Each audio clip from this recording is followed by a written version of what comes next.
Hi, everybody. Welcome to our 6th wellness webinar, if you can believe that. We're already on about our 3rd month of these taking care of yourself while taking care of others wellness webinars. Thank you for being here today and for joining us. I want to give you a second, if you need to log into YouTube so that you can engage. I'm going to have some questions where you'll be able to answer, and I know that that takes a couple of seconds. So please do that while I'm talking right now if you get a chance. And today we're going to be going over, of course, wellness while working, which is our whole focus since the COVID thing started. Crisis planning, wellness accountability. I'm going to try to get into some of that. The crisis planning is actually 9 parts, so that can be a little time consuming. And then today we actually have a special guest that I'm really excited about. Diane Prosser. She's a senior mental health clinician with DBH, and she specializes in mindfulness and DBT. So I'm really excited that she's going to be doing a guided meditation.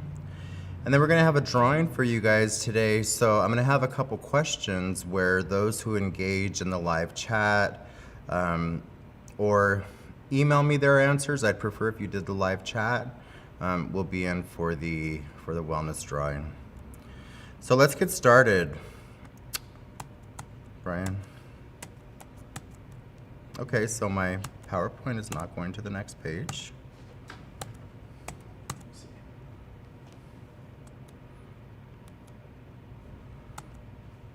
Give me 1 second.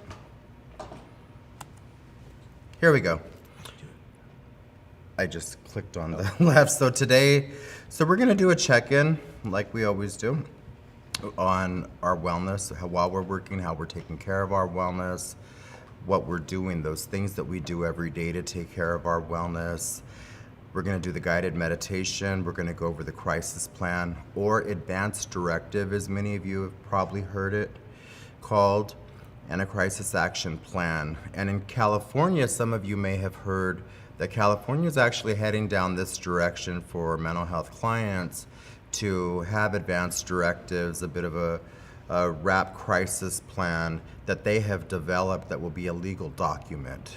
So this is going to be really interesting because you can use it as well and add it to your life, your menu of life.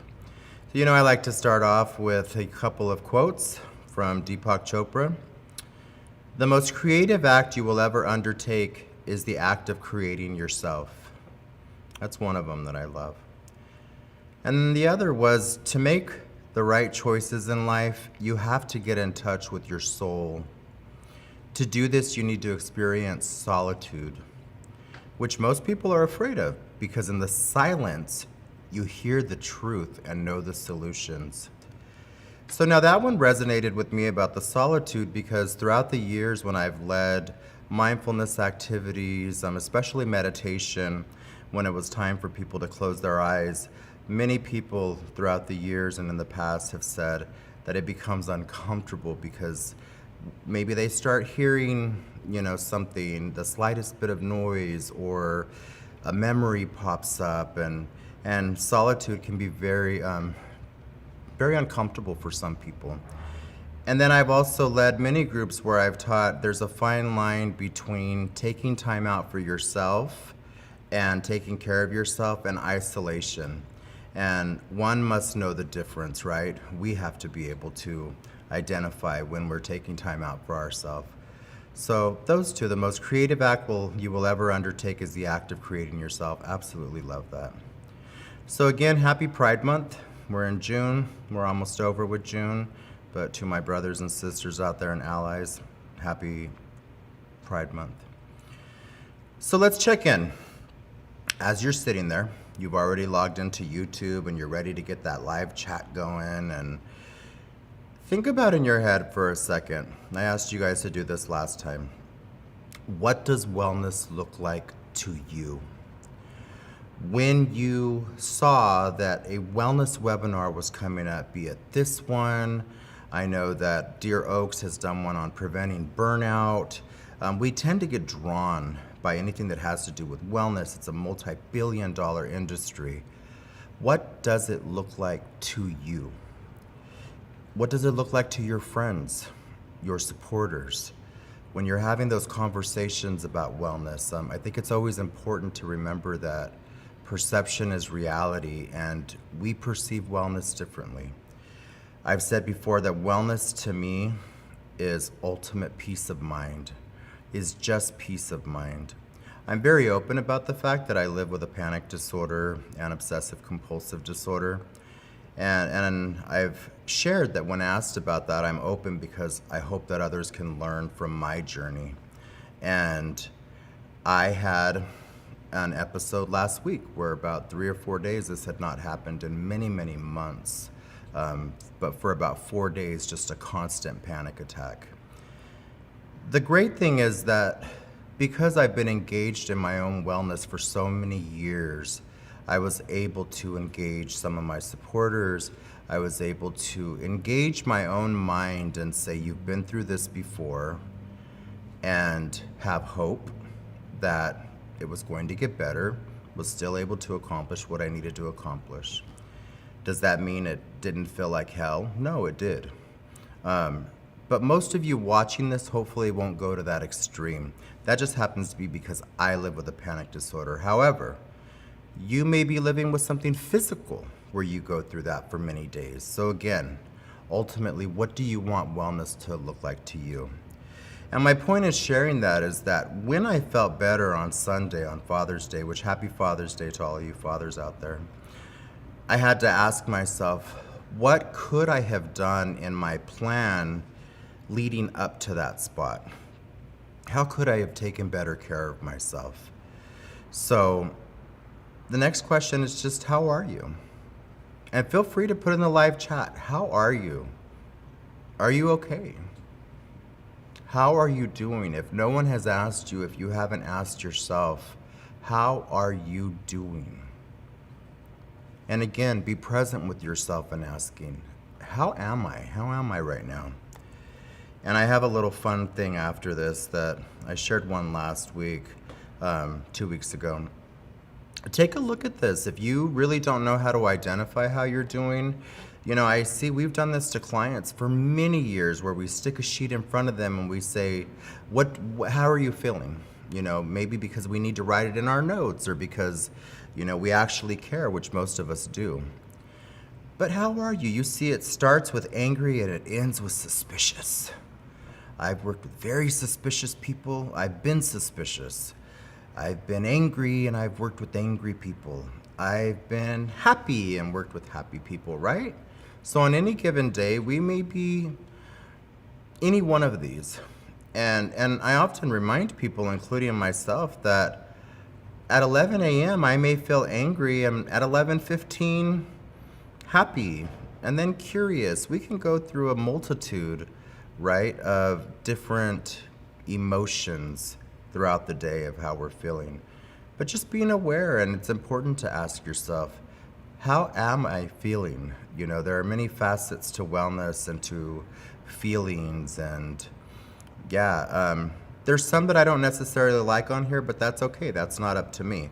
I wouldn't like to call myself stupid, but sometimes I do stupid things, if I had to admit it. So, all right. So in this wellness drawing, this is where I would like you to live chat just for a second. How are you taking care of yourself during all of the changes? And when I ask all of the changes, in your heads, when I just asked that, you all had a vision of what I was talking about. That could be different for everybody. Changes for me is my PG&E 2 weeks in a row, a breaker went out and then the meter box had to be replaced. I was out without PG&E for 2 or 3 days with the 100-degree heat, the working from home, my car had to go into the shop. So others, we've all had different kinds of changes. Maybe you've had no changes at all other than just maybe having to work from home. Some of you are not working from home. So, but for those of you who are, how are you taking care of yourself? How are you managing the changes? Dewan, during her update the other day, and I'm always proud to give Dawn kudos because I love that she's so open. But she talked about that, how this has been really hard on everybody. And in taking care of herself, she was going to be off this week. And it was a proud moment to hear her say that, so that those of you, including myself, that are watching and listening, it starts from the top, I believe, and in taking that time off to do something for yourself. So again, how are you taking care of yourself during all the changes? And what wellness tools do you find yourself using more these days? What wellness tools? And remember, wellness tools are those things that we do every day that make us feel better, make us feel good. Going for a walk, drinking lots of water, doing mindfulness activities, those kind of things.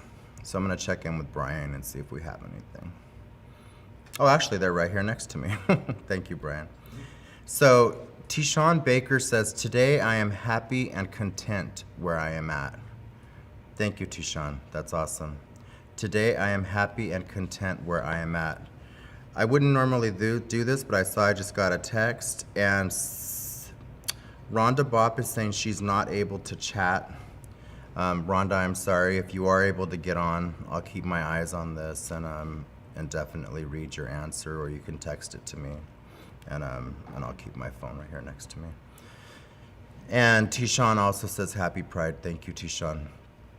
So keep those coming in if you can. I saw a bunch of emails coming in right now, so you may be emailing because you're not able to get into the chat.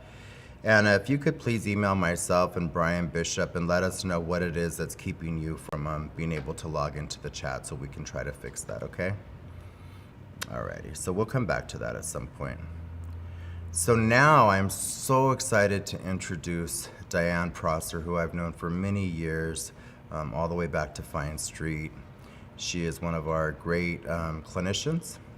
And again, as I mentioned, she is a senior mental health clinician who specializes in DBT and mindfulness.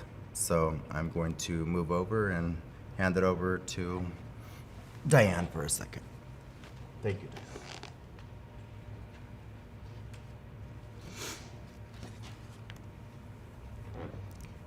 Good afternoon, everyone. I just want to thank Baltimore for having me here today. I'm so happy to be able to facilitate this meditation. Got to practice it myself. Never done this before. My heart's kind of going. Okay, so I just want to invite everyone to get comfortable. Close your eyes.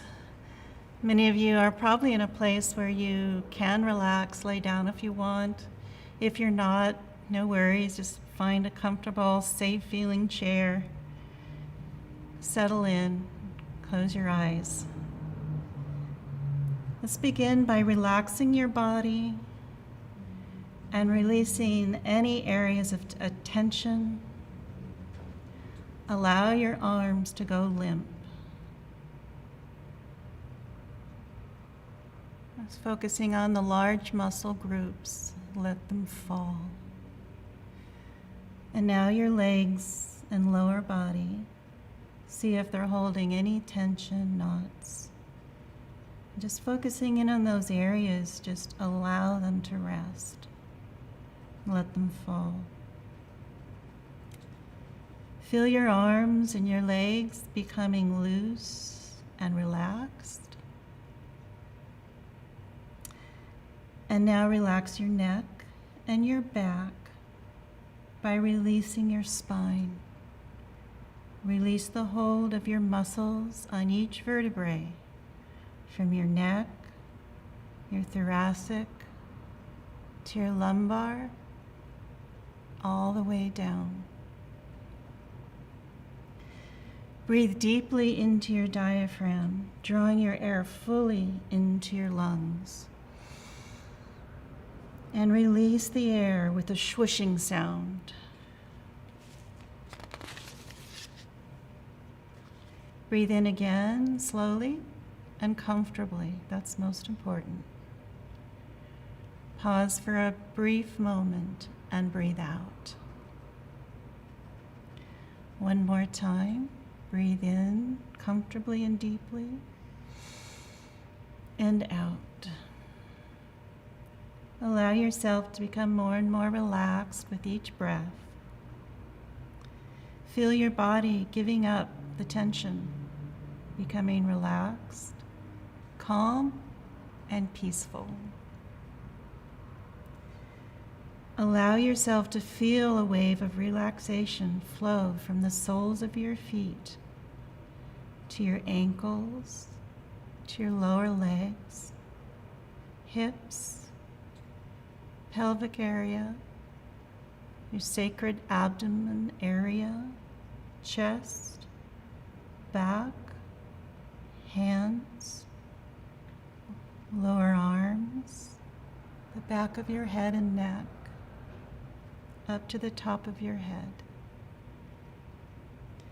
Allow your entire body to rest heavily on the surface where you sit or lie.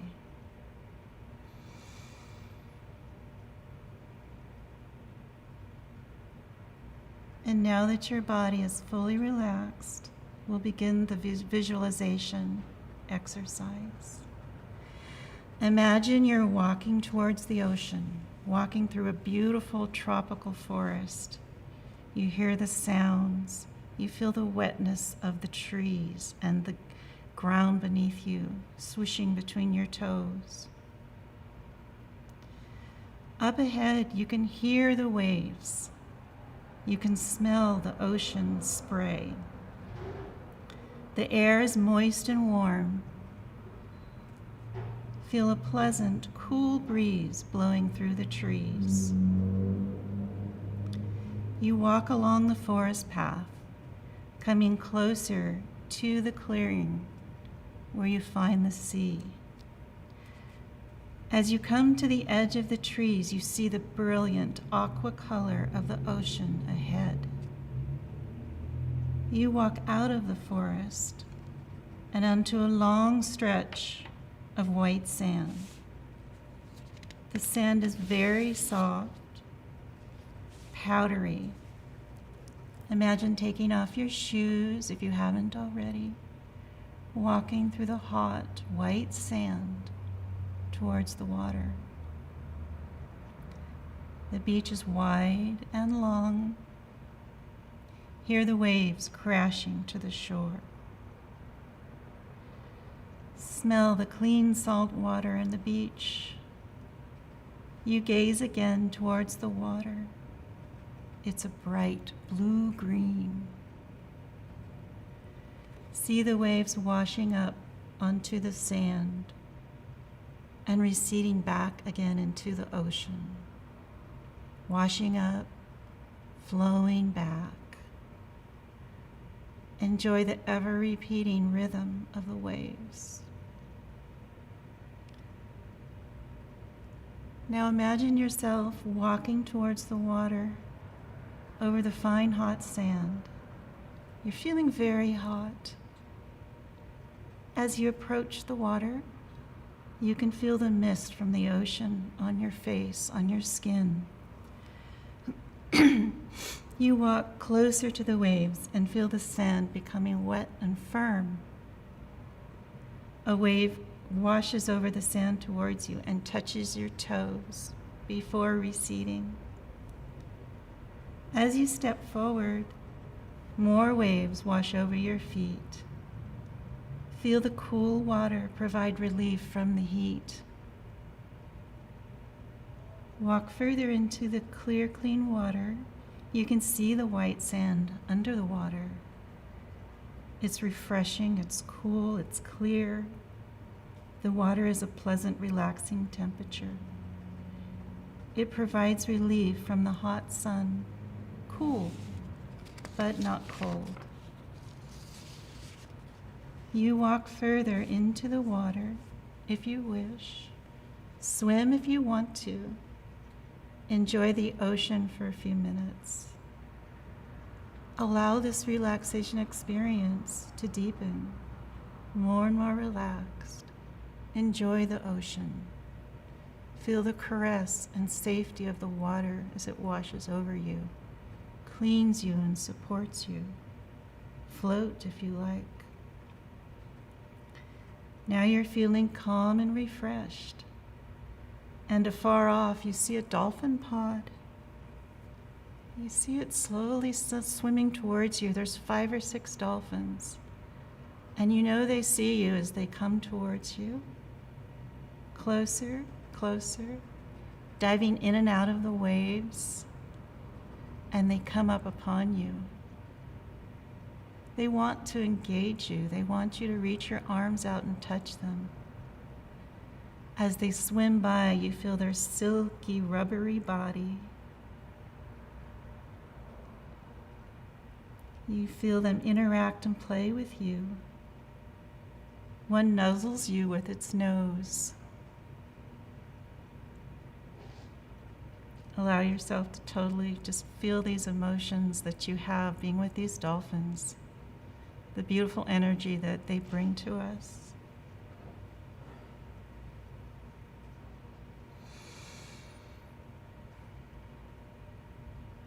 As you finish your time with the dolphins, it's going to be time to say goodbye for now.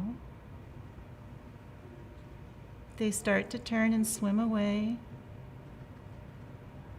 You see them go into the distance. And now it's time to come out of the water.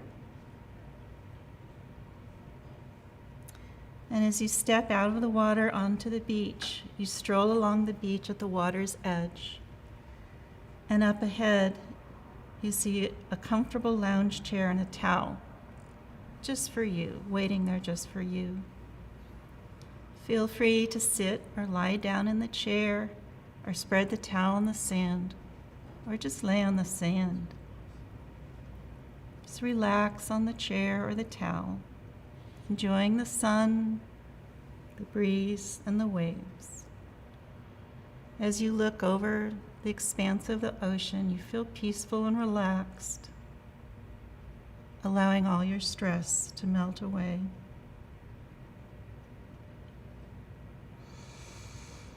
Nice breath deep in, breath. And when you're ready to return from your vacation, do so slowly.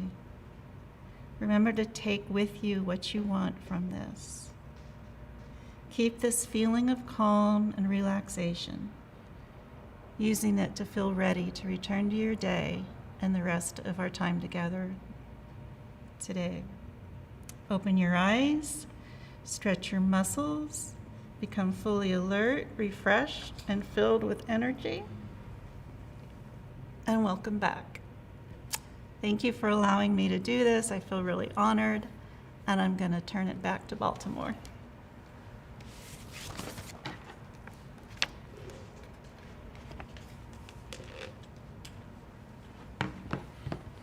Thank you so much, Diane.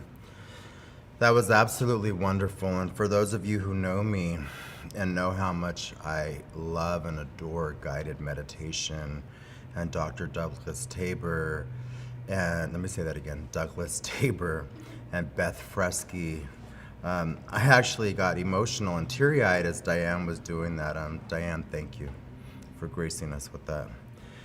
And there you go. There's an example of a wellness tool, a guided meditation. And I've had people tell me in the past, but what if it makes me sleepy? Guided meditation, guided imagery, meditation in general doesn't always make people tired or sleepy. I actually feel rejuvenated when I do it. And I want you to think of the health benefits of lowering your blood pressure, of lowering your heart rate. Maybe you have a headache or you're in pain. So again, thank Diane for that. And I welcome any of you to let me know if there's something you would like to share with us in person. Okay, so I'm gonna read off of here, and I know that I got a couple of answers come in. So let's go back to our questions for a second, which were, how are you doing today? And Corey Rains said, I'm having a great day and trying to control the amount of time I worry about family, friends, coworkers, and clients. This is helpful. Excellent, excellent. And then I had a couple come to my phone. So Rhonda says, so I'm okay not being okay.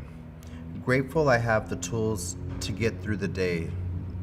I absolutely love this, and that was one of the reasons why I shared at the beginning what I had gone through last week and why I'm so transparent. I think that it's okay for us not to be okay, and it's okay for us to be transparent. We are not always at 100%. There are times we're not.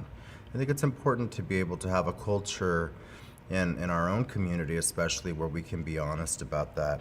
And Rhonda also said, I go outside to get some vitamin D. I love going to the garden to sit and be still, and I love laughing. So that was Rhonda. And then Valentine shared that he is happy and optimistic today. So thank you guys for sharing. And again, keep those coming in, okay? So I wanted to give you guys an update on Natalie Morgan's garden. So here are her newest pictures. We've actually seen pictures since this garden was a baby. And you'll see in this next slide that she has the tomatoes and the bell pepper and chili. She's been waiting to make her salsa. So we're happy for you, Natalie. So there's an update on Natalie's garden. And so we're gonna get into the crisis planning of this week. And I want to take you back to the last one that we did, which was keeping things from getting worse, which was responding to uncomfortable, serious, and even dangerous thoughts, feelings, behaviors when things are breaking down. Depends on the options that work for you. Again, it's your menu of life. Only you know what works for you.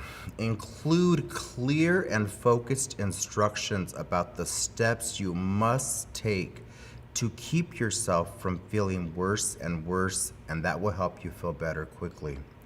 This is a time when you can still take some action to help yourself, okay?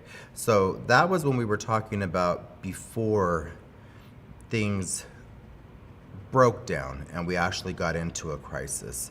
I think I gave a couple of analogies, one of them being a car, getting that car fixed before you try to take it to the beach. So so in a crisis plan, okay, so when I'm feeling well, in your crisis plan, you're gonna have what you look like when you're well. And again, this is gonna go for you or your clients. This is never, I gotta be honest with you, one of the funnest parts of doing a wrap, or it can be very hard and challenging because this really makes us think about something that is probably not too fun to go through, right? It's a crisis. However, better to be prepared than not prepared, right? What is that saying? Best laid plans are of mice and men.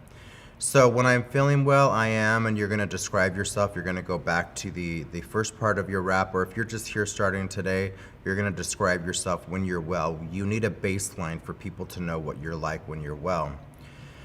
Making a list of the signs that indicate that you are no longer able to make decisions for yourself, or that I am no longer able to be responsible for myself or to make appropriate decisions. When I clearly have some of the above signs, make a list of people to make decisions for me, see that I get appropriate treatment, give me care and support. List of people I do not want involved in any way in my care or treatment. List names and why you don't want them involved. This might sound odd to some who are going, well, what do you mean? So someone gave the example of when they were pregnant, they did not want their mother-in-law to come in as she had during the first child. Apparently the mother-in-law came in and just rearranged the whole house and was a nuisance. So that's something that she would share with her husband, maybe not necessarily the mother-in-law, in her crisis plan. So for her, that was something that she had in there. Preferred medications and why. So what is it that you're able to take? What is it you're not able to take? What do you prefer?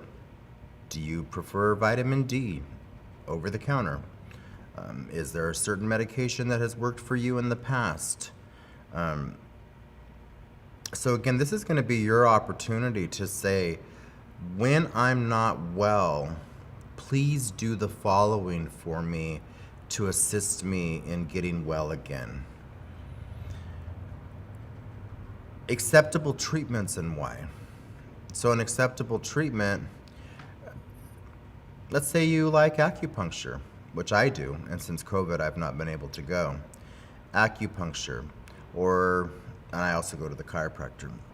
Those are two of my wellness things that are involved in my wellness plans that help me physically and mentally. Acceptable treatments and why. Again, I'll just throw an obvious one out there. Maybe you don't want shock treatment, right? So that's for you to decide what is acceptable and what is not. Home, community care, respite options, and then preferred treatment facilities and why. So I'm going to give you guys an example of something that I could send to you if you email me, and I can actually send the document to you. Or you want to use it with your clients, you can do that. So I'm not going to go over every single line, but I want you to get a sense. So, but let me finish this up right here. So unacceptable treatment facilities and why. So what is an unacceptable treatment facility? So let's say for those of us that are predominantly staff watching, unless someone were to go onto YouTube later, I don't want to go to Fresno because I live in Fresno and I work for Fresno County Behavioral Health. And so maybe in my crisis plan, I have that I'm going to go to a different county. We've had someone give the example before of their crisis planning is to go to a hotel for a couple of days with have their husband take them to a hotel. That was part of her crisis plan. Someone else's, like I say, was going clear south or clear north. Or you may be okay with being in Fresno, but again, this is where you would want to list unacceptable treatment facilities to you and why. What I want from my supporters when I am feeling this badly. So this is a really important one. This is definitely a time where we can't assume when we are not well that our supporters are going to know what to do. They may have the best interest at heart, and I don't know about you guys, but for me, when I'm not doing well, that's not a time that I want to get the what's what from people and, well, you should have done this, and maybe if you'd stop doing this, or, kind of that whole unsolicited advice or stating the obvious, for me, that doesn't work. So what I don't want from my supporters, and that's where you would list, no judgment. Don't talk to me about important things during that time. Don't ask me 200 questions, things I need others to do for me and who I want to do it. You take me for a walk. Take me for a drive. Take me shopping. Fix the bath for me. I'm very lucky that I have a supporter in my child who resides in my house. And and I'll give you guys an example. Last week he says to me, "Dad, I hope you're okay with this, but is it okay if I fix a bath for you?" So in that moment, it's not that I couldn't take care of myself, but my supporter was able to identify something that I wasn't in the moment, and that was that a bath would be helpful to me, and it was. So again, this is where, for some of us, this can be very hard because we're surrendering, right? We're surrendering. And lots of us are used to just taking care of ourselves. And this is a time where we are surrendering and we're having to decide, who do we want? Who do we trust? And how I want disagreements between my supporters settled. So an example would be if I had Brian Bishop and Diane Prosser on my crisis plan, and they're arguing over whether I need to take a bath or not. Then how would I want them to settle that dispute? Or they're arguing about whether or not I'm well yet or not.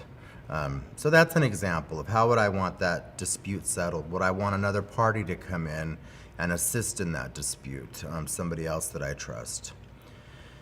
Things I can do for myself. Things I can do for myself. I knew a doctor who said that when they were having a hard time mentally, that unbeknownst to others, they wouldn't even want to take a shower or a bath. And so again, this hits us at all levels of education and everything else. Do you guys have any examples of things that you would or would not want people to do during a crisis? If you do, you can put them in the live chat or text me like you have been. And then, so there's a really important, that's all important, but the indicators that supporters no longer need to use this plan.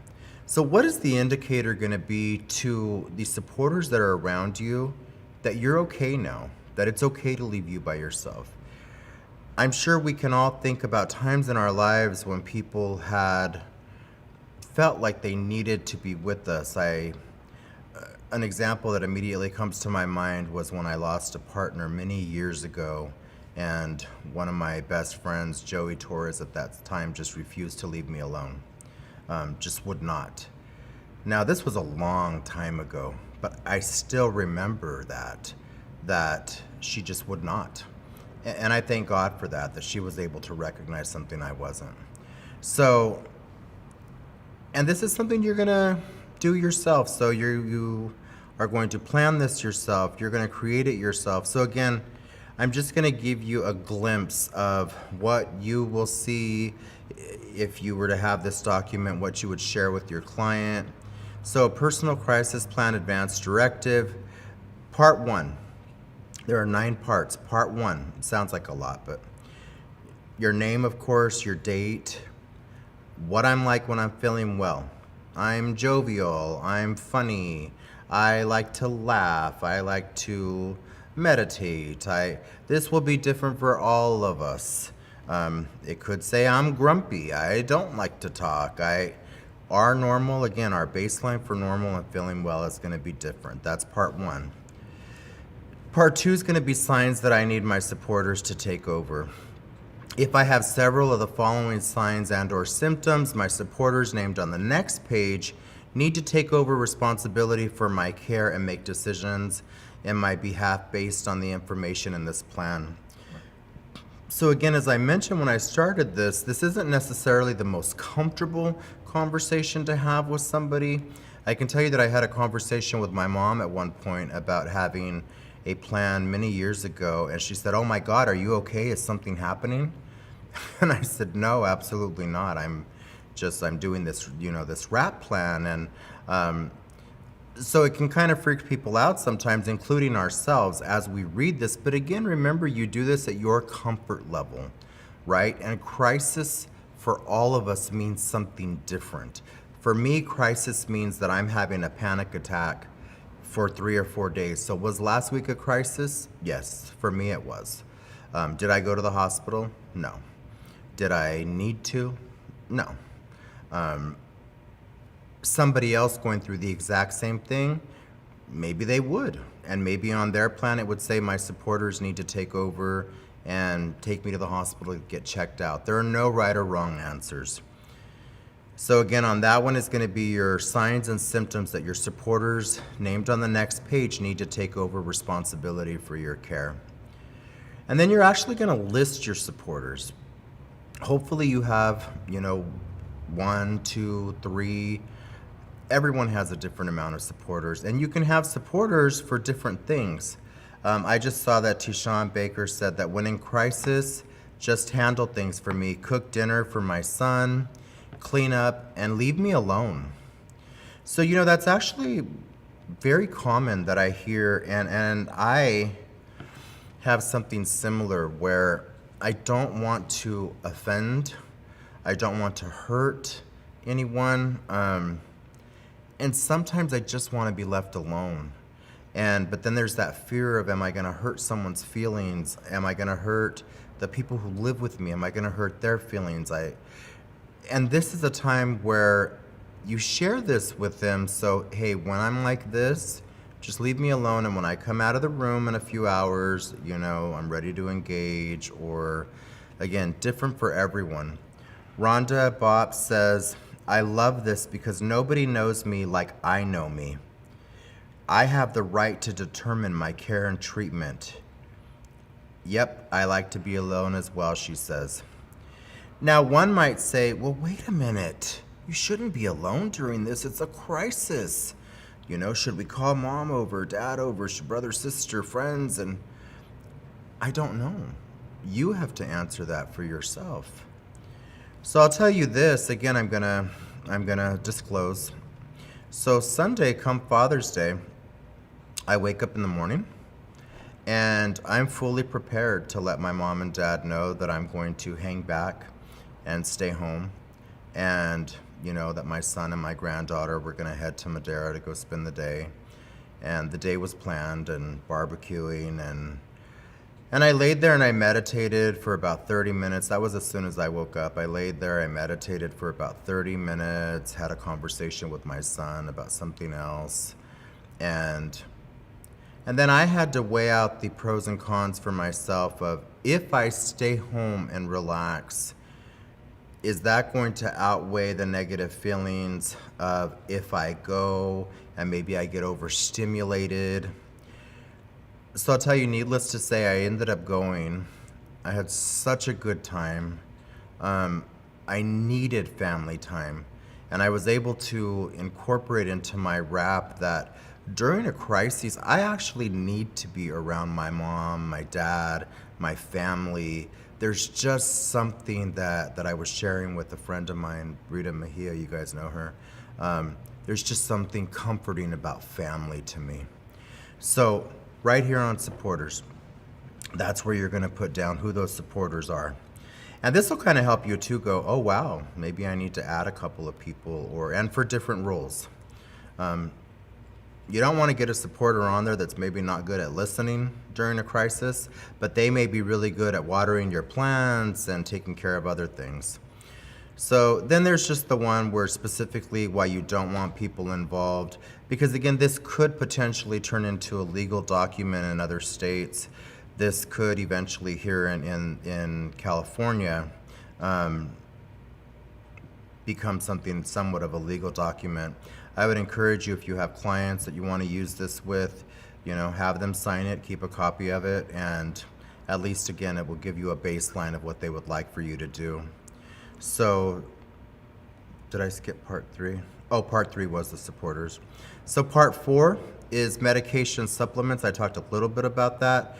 So just have listed who is your physician, who's your psychiatrist, pharmacy, do you have any allergies, your insurance information, your medications, what you take, right? If you are a gentleman, you can totally have this in your wallet. If you're a woman, well, I shouldn't assume who has wallets and purses. You can just keep it with you, or have it at home, or give a copy to a friend, a family member. Rhonda says, being alone gives me time to reflect on what is important and regain my sense of well-being. And yes, I totally agree. For a lot of us, that's exactly what that is. So then there's the medication supplements I talked a little bit about. If you want to take vitamin D, if you want to take vitamin C, medication supplements, healthcare, preparations to avoid. We talked a little bit about that. Taking special note, other comments about medication supplements or healthcare preparations. So again, this will be different for everybody. Depending on what it is, make sure that I have tea 3 times a day. Make sure that I drink such and such glasses of water. I know that when I'm not feeling too well, I eat a little bit differently. I try not to eat as much. I try to eat something lighter. I shared that last time.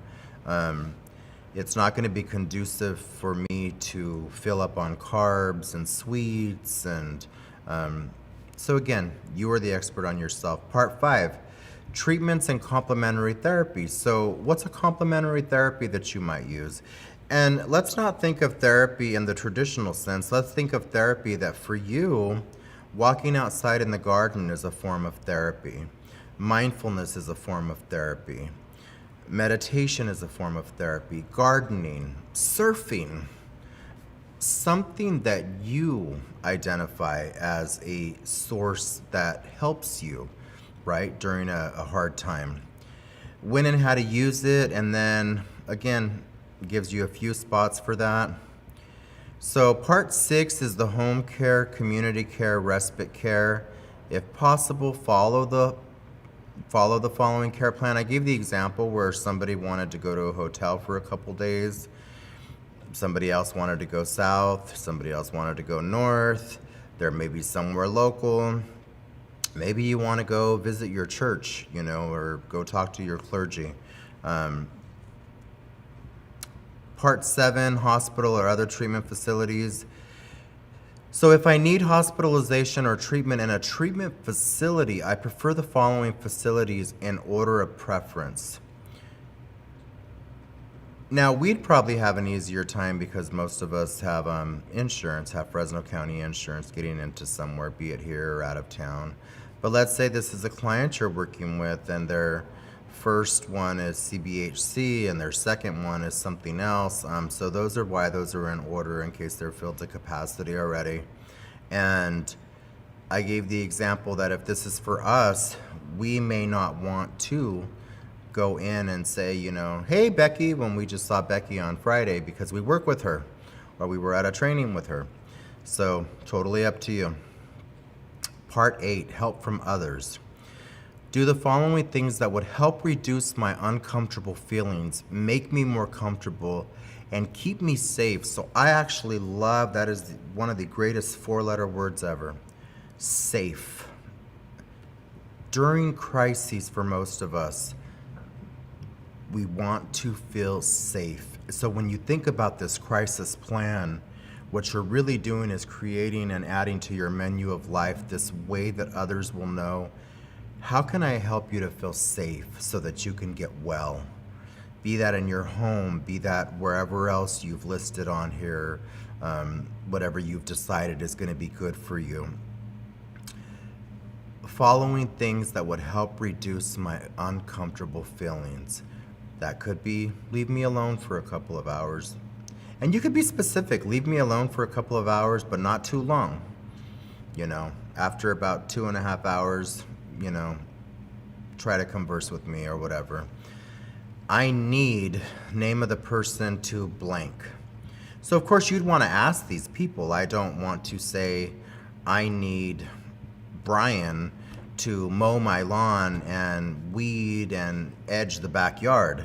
You know, this also is a time we want to be realistic. These are the things that, you know, but maybe I might say I need Brian to call and talk to me for 15 minutes, you know, a few times a day.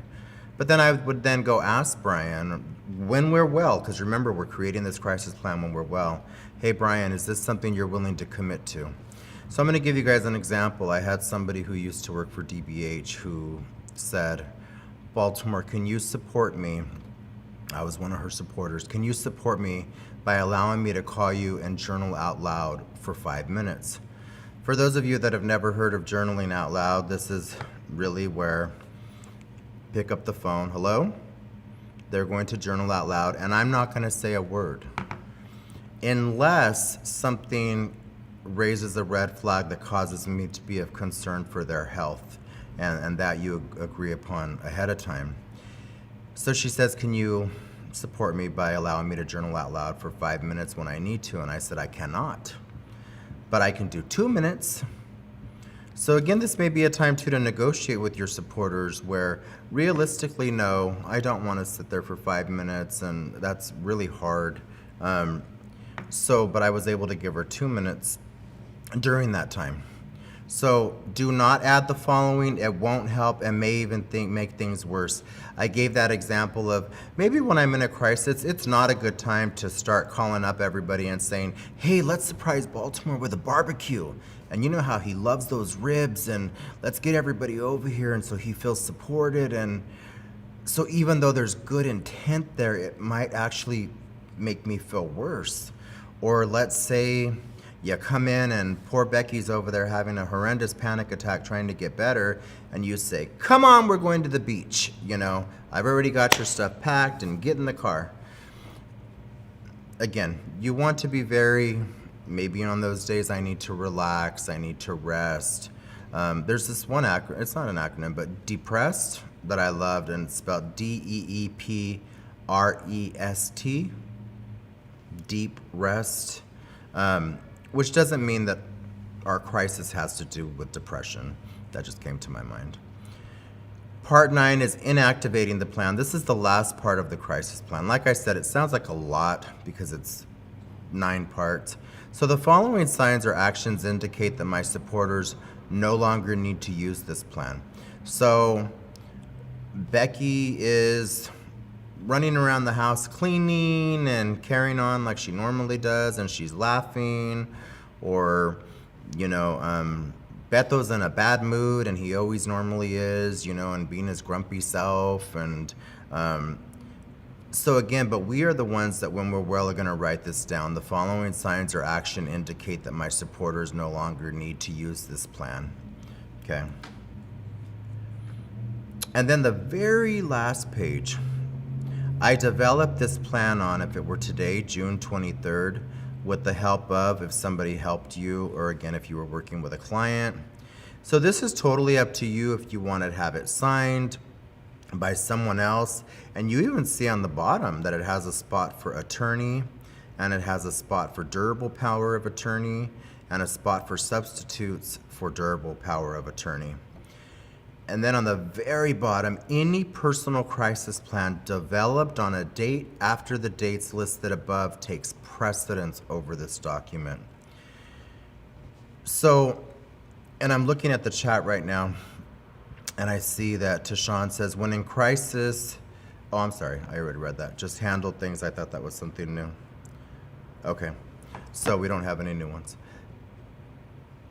Like I said, this can be a really uncomfortable conversation to have if you're developing a crisis plan and handing it over to people. I think it's important that we just explain to people, look, I'm getting ahead of this. I am okay right now. I've developed this crisis plan in the event things were to happen. And I don't want you to take your mind to something that goes straight to mental health. Again, this could be pregnancy. This could be that you're going to have surgery next month and you need to have something done to your leg or to your arm. Fortune 500 companies use RAPs and use crisis plans. And so this could be for a multitude of different things in your life, okay? And any questions, feel free to email me. And so what do you need to maintain your wellness at work? You are the expert on yourself, right? So for those of you that have been with me and Brian for these 6 weeks, I'm sorry, for these 6 seminars, hopefully you're starting to be able to, if not, you were already able to, but identifying what do you need to maintain your wellness at work? You are the expert on yourself, no one else is. I always add this in here. Email me if you're interested in being a part of a cohort that can virtually meet weekly for a wellness check-in. I am going to start next week for those who have reached out to me. I'm going to start meeting with them weekly. We're going to do a virtual check-in. They're really fun. And it's just checking in and getting to know each other. And we have icebreaker questions, and they're private. There's just 8 or 9 or 10 of us. I have a couple that I'm involved with in California. I have one that I'm involved with throughout the world, where there are people from Britain and China, and it's really awesome just being able to check in. The normal resources I like to share, please call the Employee Assistance Program if you're in any need of extra assistance that maybe your supporters aren't able to provide, or maybe you want to see a therapist, or you need some legal issues, assistance with legal issues. There are a lot of services that they offer. Then the free RAP app. Hopefully those of you that have been on here have already downloaded the free RAP app. And last but not least, wellness webinar number 7. So as you guys can see, I'm trying to change things up a little bit. We may very well have a guest speaker on that day, or I might have somebody come in and share a wellness tool. And I just forgot that I was going to share, I'm just going to share the 2 videos that were sent in to me from staff, and I'll share the others for next time. But should we show Valentine's and Rhonda's, Brian? So these are wellness tools that Valentine sent in and Rhonda bought. And so excited for you guys to see these.